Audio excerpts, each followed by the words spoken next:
Good afternoon and welcome to the tea table. Happy 4th of July weekend and happy July. This is the beginning of the second half of the year. Isn't that amazing? We're already here in the summertime glory, and I have had to put on my sunglasses. I love it when we have a day that I have to wear my sunglasses. Well, I am wearing a flag today, but it's actually a shawl. Isn't it fun? And I've never had one before of the American flag.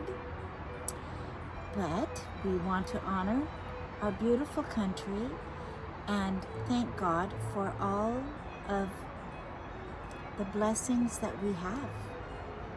There are many. We have many blessings. So many that we do not really even begin to comprehend them. I'm convinced. And I have a friend named Ruth who spent a lot of time in China.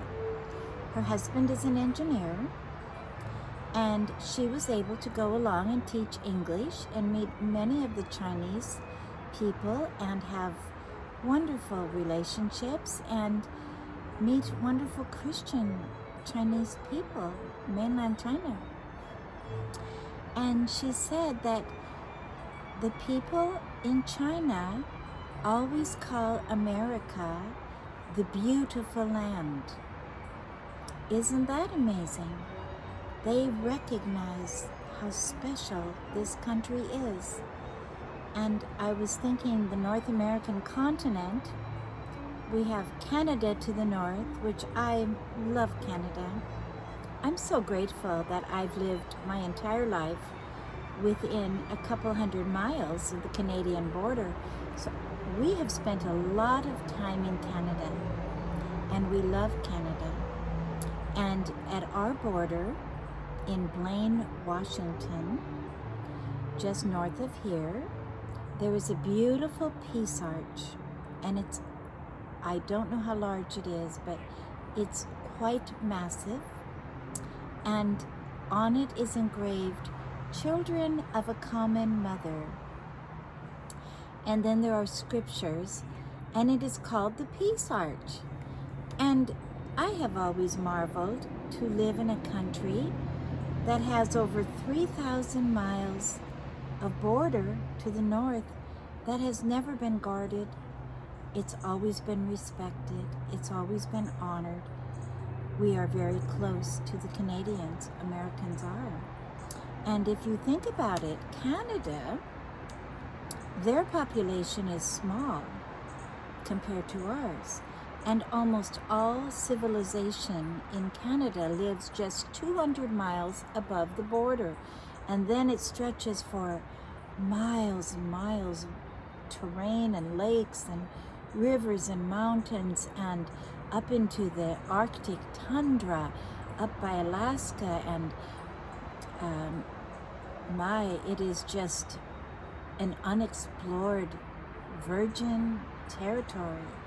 And I believe in the Northwest Territory, people can still homestead. You can still go claim land if you can survive the winters and the summers, because it's up so far that you have very, very challenging inclement weather. Well, if you haven't gotten your tea yet, please pause and get your tea, and I am going to show you what I'm using today for my teapot. And I thought this is a picnic, and the tray I've chosen, it's hard for you to see, but it is a Norwegian wooden hand-painted, toll-painted tray, and it's beautiful, and it's what they would use to take outside and have a picnic. And all through history, people have loved picnics, and the Scandinavians love picnics.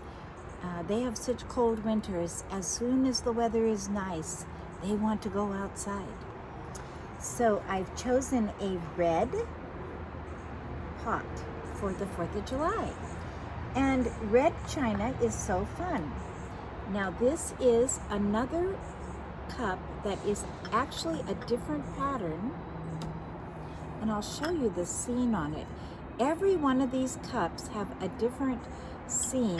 This has the oak leaves, and in the center is a church. And it is Coalport, England. And it's a smaller cup, which I thought was perfect for today.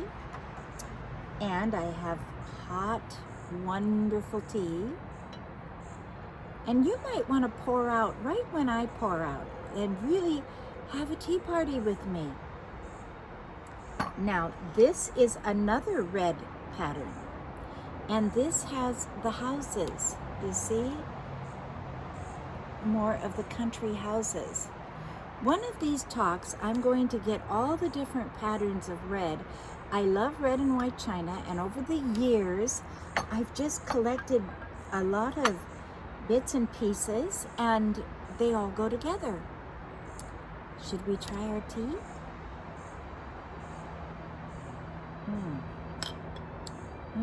That is good tea. I like that little cup. That is very nice. Well, I don't use sugar in my tea, but I, of course, put the sugar bowl on. And it actually matches the teapot, which is nice. And we are in the wonderful rose season and cherry season. And so I chose cherries for today. Whoops. Aren't they beautiful? Washington State, Eastern Washington, it has wonderful cherries, apples, and peaches and apricots. And these are the wonderful Bing cherries we get for the month of July, and then sometimes on into August. And now this is a bowl that matches that pot. But this is another scene, and this is Mason's Vista, England, and it has, I'll show you, it has these oak leaves on it. Do you see the border? All of it is very symbolic. You know, once we develop our eye to see, look at your china at home and you will start seeing the edges. Many of these pieces that were designed in England have symbolic meaning. And then as people now make china, they often refer to the vintage china for their patterns. You know, I think now these are my roses from my garden. Oh my goodness, they smell so good. That is one of my favorites. It's candy cane rose. So sweet, and I have it in just a little vase.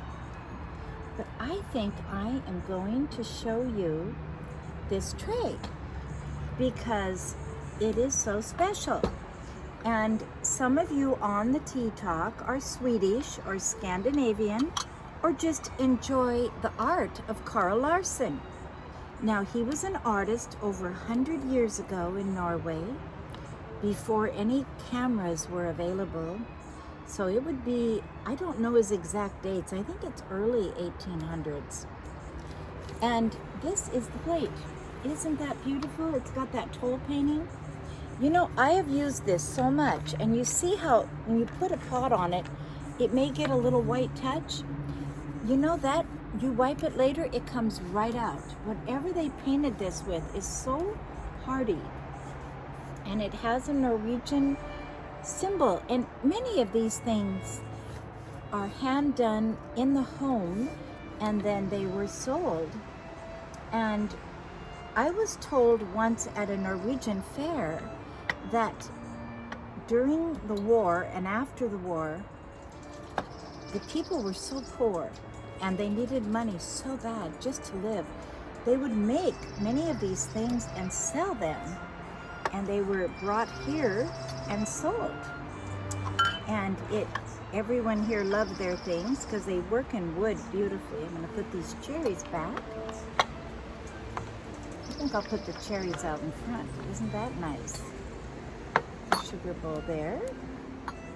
my cup here. Maybe put the creamer here. How's that? Now, I want to tell you about these roses. These just bloomed, and they are called Queen Elizabeth Rose. It's a gift my friend Patricia gave me, this rose bush, for my birthday 2 years ago during the COVID lockdown. She brought it to my house. Oh my goodness, they smell so good. This is the first year they're really blooming, and the scent is glorious. As you see, they're a very light lavender. So I'm going to put that right there. And I was thinking today, what is your memory of your 4th of July's? When we're children and we're growing up, everything is so vivid and so special and so intense.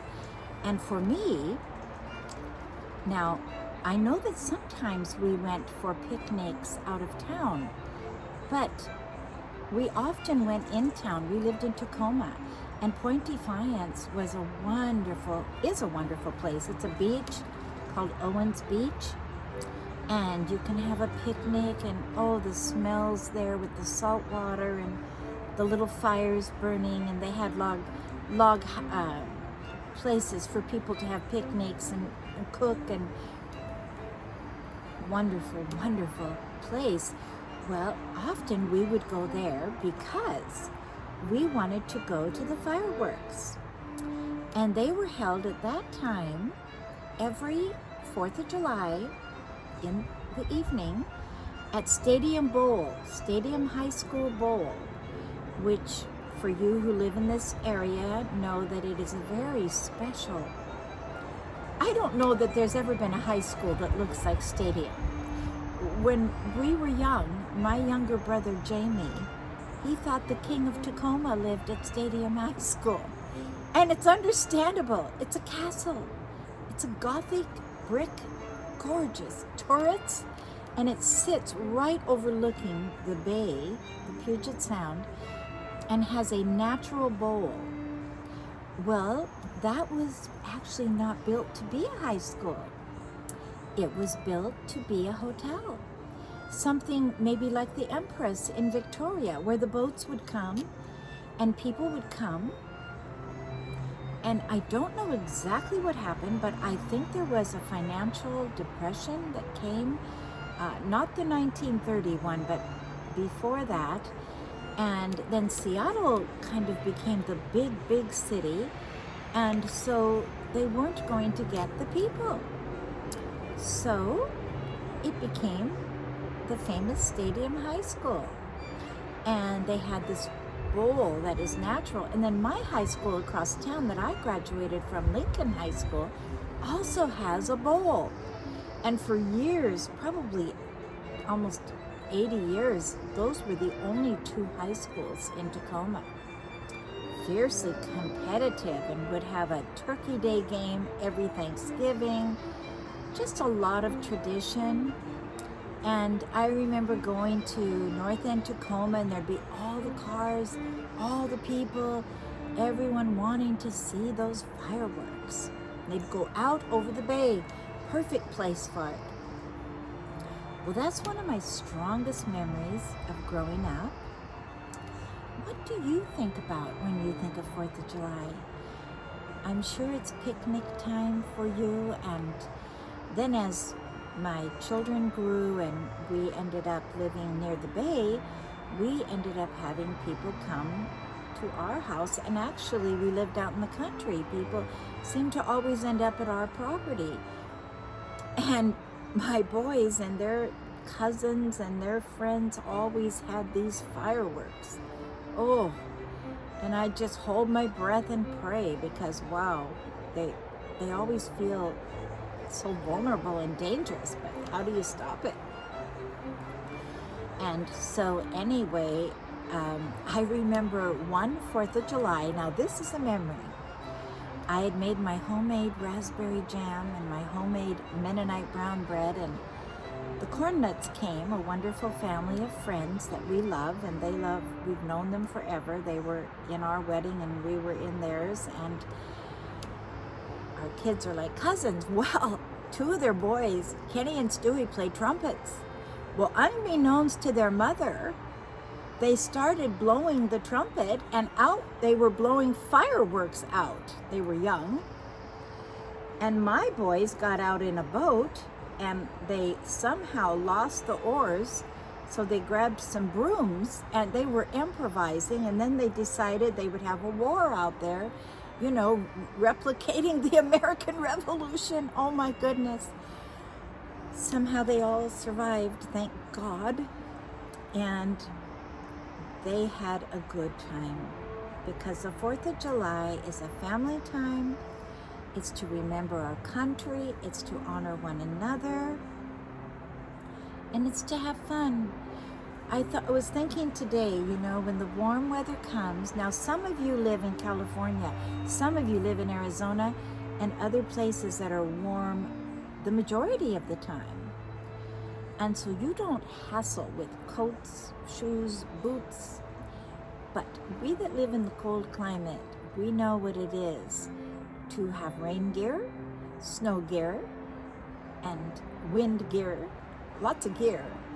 And when you have little children, it's a lot of stuff. And it's also a lot of work in the winter, because in comes the mud. Yes, it's a battle. I remember, but when summer comes, you can go barefoot, wear flip-flops, wear sandals. You don't need a coat. Everything's so easy, so relaxed. You can eat outside. You don't even have to have dishes. You can have paper dishes. And everyone can relax. You know, I think that's important. Don't you? I do. I'm going to have a little more tea here. I can think better when I have a teacup in my hand.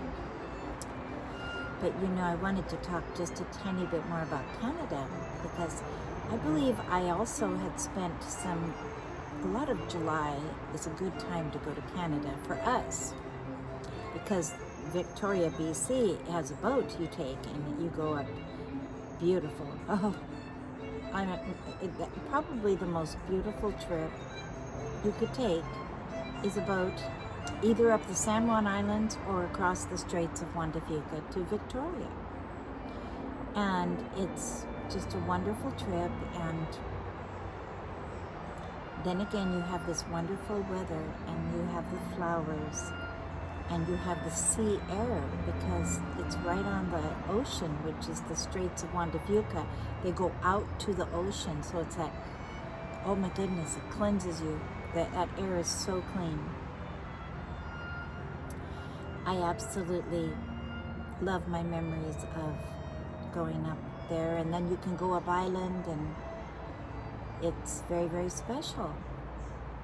Well, we are very close. Our country is very close to Canada. We have, in law and in our customs and our language. And we have that foundation of the British law, which is innocent until proven guilty. Habeas corpus. Wonderful. Well, and then we have Mexico to the south, which is such another beautiful country, and South America. This North American continent is just so divine. I think you have to be older to appreciate and go around the world and realize that the climate here, it lends itself to accomplishing. It's not so overwhelming in the heat or the cold. We're kind of right in the middle. But I want to tell you something interesting. I love the Founding Fathers. I know you do too. They are the most amazing men. And I think about John Adams, George Washington, Benjamin Franklin, Thomas Jefferson, Patrick Henry. The list goes on. It's so long. The list is so long. How did these men become so great? What gave them this brilliant ability to create the Constitution, to create the Declaration of Independence, to create a government of self-governing people. It had never happened. And it has to be God. And it is God. That's why on our dollar it says, "In God we trust." It's based on law. Liberty is based on law. And the law we have is based on the law of Moses. Well, what I discovered today is Thomas Jefferson, what he really wanted for the Great Seal of America, he wanted to have Moses going through the Red Sea, coming through the Red Sea. Freedom, symbol, freedom from slavery, freedom. And I thought that was fascinating because I have old history books upstairs that were written for American children 150, 200 years ago. One is by Cotton, who is related to the generation right after the Founding Fathers. And do you know where they start American history in some of these books? They start them right there. One of them has Miriam with her timbrel going across the Red Sea and Moses. They go to that liberty, then they go to the giving of the law and the 10 Commandments, which is so perfect. It's only 10. It's not complicated. And then Jesus summed it up to 2. Love the Lord thy God with all thy heart, which is the first 4 commandments. And then the last 6 are, love thy neighbor as thyself. Simple. Well, then the history book went on to development all through history, the love for liberty and the battle for liberty. And it goes through all of the battles through, that's when you had the Fox's Book of Martyrs, which was written in the 1600s, reflecting back to the early church, the martyrs, starting with Christ and Stephen, and then all of the disciples were martyred. That was for liberty. That was because liberty costs. It's not free. Freedom is not free. And then all throughout history, there are the people that fight. There's the people that stand. You know, I can't go into all the Middle Ages, but, you know, we had St. Columba and St. Patrick in Ireland and in Scotland and all of their work, and then Bernard of Clairvaux, and well, we had Augustine in the 4th century and Jerome translating the Bible, and then we had St. Thomas Aquinas ends the Middle Ages and goes right into the Renaissance, which is the beginning of the Enlightenment, a new life. Then we have the Protestant Reformation, which is a group of people saying the church is getting corrupt. Absolute power always absolutely corrupts. And they said the power cannot be vested in men. The power has to be vested in Scripture. So that is really the foundation of the American Revolution. You will never have an America unless you have the Protestant Reformation. Because that's 1515. By 1620, you had Bibles in the hands of the people. In 1515, there were no Bibles that people could read in their language.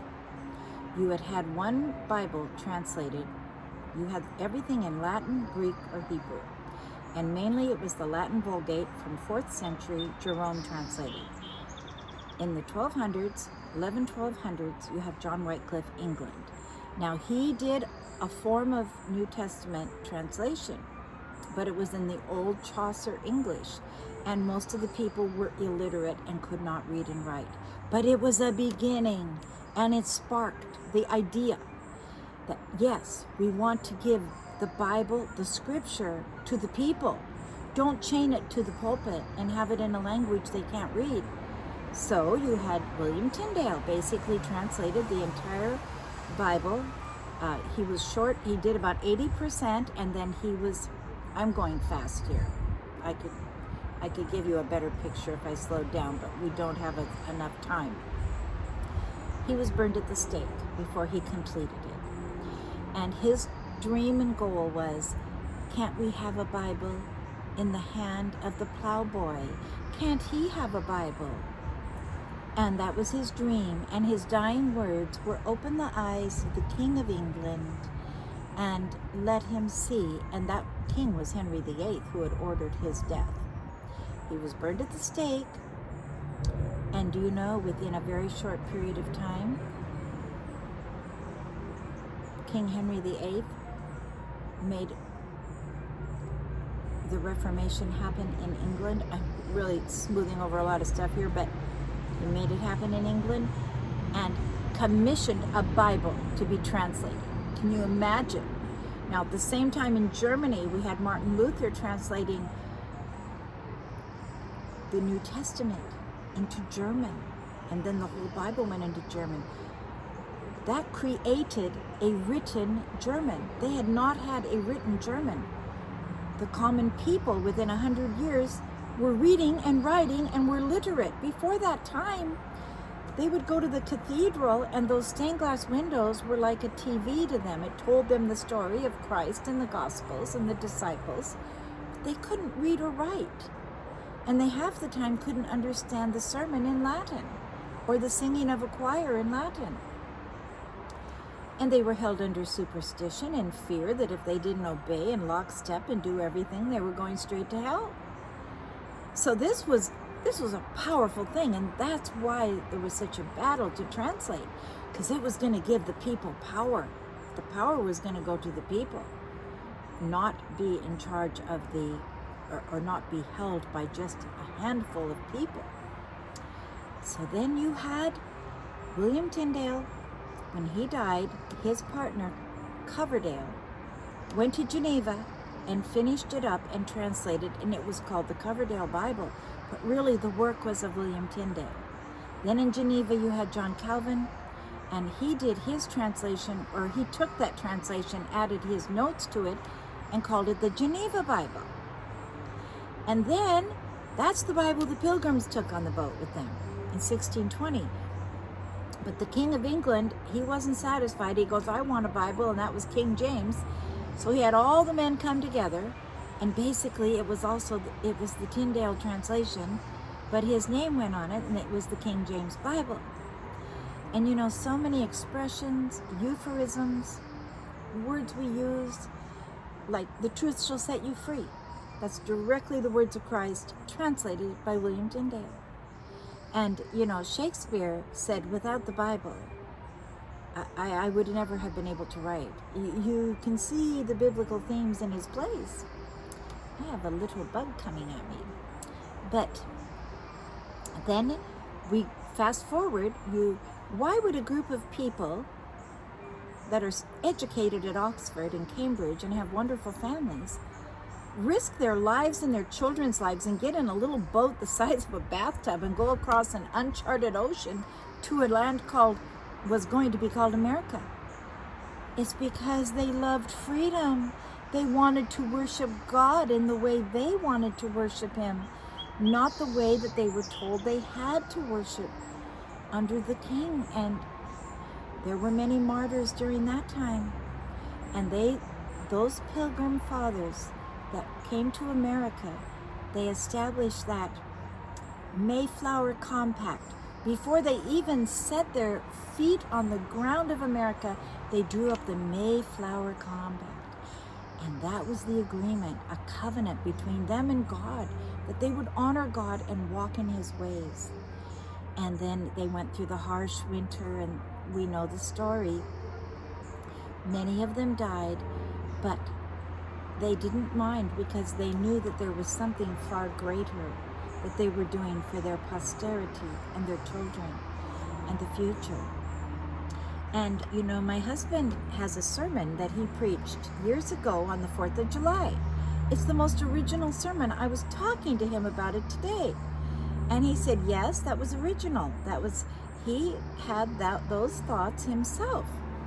And what it is he was talking about our Declaration of Independence was really like when Moses came and, you know, Well, when Moses, they declared that they were leaving Egypt and they were free, and they declared who they were.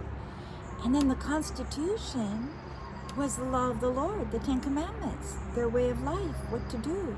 And isn't it interesting that Moses sits in the Supreme Court building of our land? Isn't that? And there's so much more. I am just barely scratching the surface. But you can study it. It's fascinating. And there's so much in our heritage that goes back to the Bible. And without that Bible that gave these people, within 100 years, the majority of the population were reading and writing, they were literate, they discovered that they could be saved through receiving the gift of God, grace alone, not by works, and the scripture became their authority. Not a king, or not, I mean, they would honor the king, but the leaders of the church had to honor the scripture, not take over and run people's lives. But the scripture, it was sola scriptura, the scripture alone, sola fide, faith alone, solo gloria, to the glory of God alone. Yes. And solia gratia, which was by grace alone. So grace, faith, scripture, and the glory of God. Let God have the glory. And that's America. And that's who we are as a people. So thank you so much for joining me today. I just bless you on the 4th of July. I pray our nation will come back to her roots, that the children will understand who they are, and we will all understand this gift that's been given to us, that we would carefully take care of it. It's all in the hymns of our country. Oh, beautiful for spacious skies, for amber waves of green, for purple mountains' majesty above the fruited plain. America, America, God shed his grace on you and crowned your good with brotherhood from sea to shining sea. The Battle Hymn of the Republic. It's all about God helping them win the battle. My country, 'tis of thee, is honoring God, saying, it's sweet land of liberty, to thee I sing. Yes, we have Christian, well, Judeo-Christian roots, biblical roots. I love my country. I love my heritage. And I love the fact that I'm alive today. Because we didn't choose when we were to be born. God had us born for such a time as this. And so even though the times may be hard, we have an opportunity to shine a bright light of God's love, God's truth, and gratefulness for all he's given us. So I'm going to close today with my little rhyme. I think I've told you before. I wrote this when I was very young. I think it has wisdom in it. I think God gave me this rhyme. I give him the glory for this rhyme. Gratefulness and giving, keys to abundant living. Think about it. Have a wonderful week. Have a wonderful 4th with your family. And if your family's far away, invite some friends in or find some people to be a blessing to. This is what we need to do. Many families live all across America. They can't be together on the weekend, but let us give out to our American family and give to others what God would like us to give. Okay.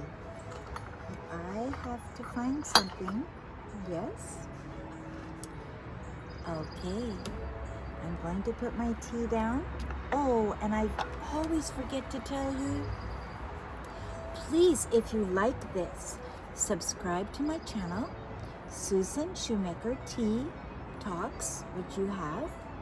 And if you push the notification bell and the like button and subscribe, yes, I think that's it. You will be notified. And I don't want you to miss the tea talk. And please share with your friends. They're for everyone. Okay.